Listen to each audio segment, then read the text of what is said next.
Katie and the Water Lily Pond by James Mayhew.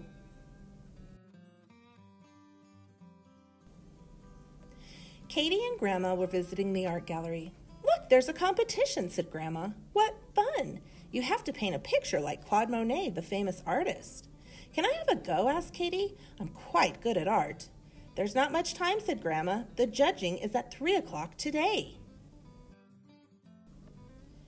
Katie and Grandma decided to visit the Claude Monet exhibition for ideas, but Grandma needed a rest first, so Katie looked at the pictures by herself.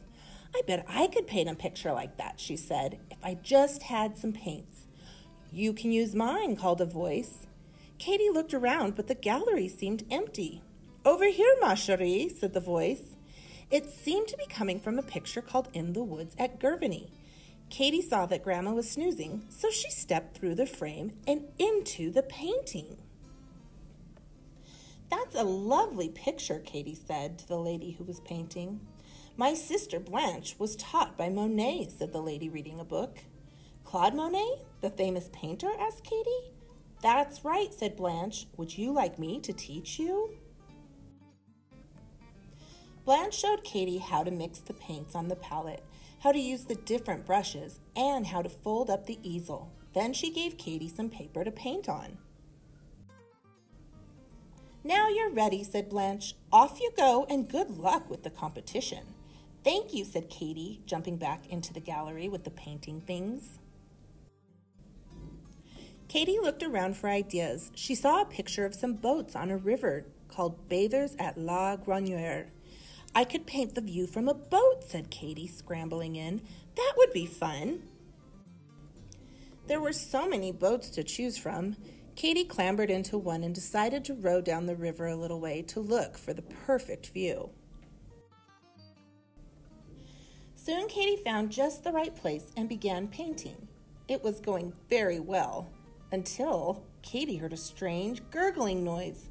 "Oh no," she yelled, "the boat is leaking." Katie tried to row back to the riverbank, but it was too far. "Over here," shouted some bathers on a jetty.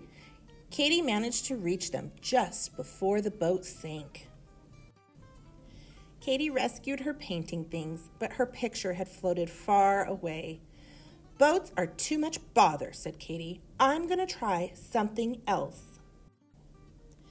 Back in the gallery, Katie saw a picture of a street filled with people waving flags and cheering. It was called the Rue Montorgueil, Paris. Katie couldn't resist climbing inside. Katie found herself on the balcony of a grand hotel. People were waving flags from the windows while down below a brass band was playing. "I'm going to paint the parade," said Katie. Katie ran down some steps onto the street and started painting. The brass band got closer and closer. Papa, papa. The band got louder and louder as it marched straight towards her. Suddenly, Katie's picture was caught on the end of a trombone. Then it was flipped up and into the air, and crash! Her picture was smashed between two cymbals. And finally, before Katie could catch it, her picture disappeared into a tuba. "Good grief," said Katie as the band marched off through the crowd. "I need to find a nice quiet place with no one in it." So she ran back up the hotel steps and into the gallery. Katie looked around and spotted a lovely painting called Path Through the Poppies. "What could go wrong there?" she said as she clambered through the frame. Katie skipped through the field of poppies and started to paint. It was so peaceful listening to the birdsong and the gentle mooing of a cow. It's a rather large cow, and it has very big horns. "Hang on," Katie gasped. "That's not a cow, it's a bull." Suddenly she remembered she was wearing a red coat. "Bulls hate red," she wailed. The bull started chasing Katie, snorting as he ran. Katie took a flying leap and jumped right back into the gallery. "Whew," said Katie. She looked back to see her painting stuck on one of the bull's horns. "You can keep it," she laughed. But time was ticking by, and Katy saw it was nearly 3 o'clock. "I'll have one last try," she said. The nearest Monet picture was called the Waterlily Pond. "Here goes," said Katy, climbing inside. Katy saw she was in a beautiful garden. No boats, no brass bands, no bulls. "Perfect," said Katy. "Ribbit," said a frog. "Hello, frog," said Katy. "Keep still, and I'll put you in my painting." Katy started painting, but the frog leapt away across the lily pads, chasing a dragonfly. "Come back," called Katy, trying to follow him. But Katy couldn't move. Her feet were stuck in the mud. She fell down with a splat, and her picture fluttered into the pond. "Oh, I give up," said Katy, picking up the pond-soaked picture. "Painting like Monet is just too hard." She gathered everything up and went back into the gallery, where she returned the painting things to Blanche.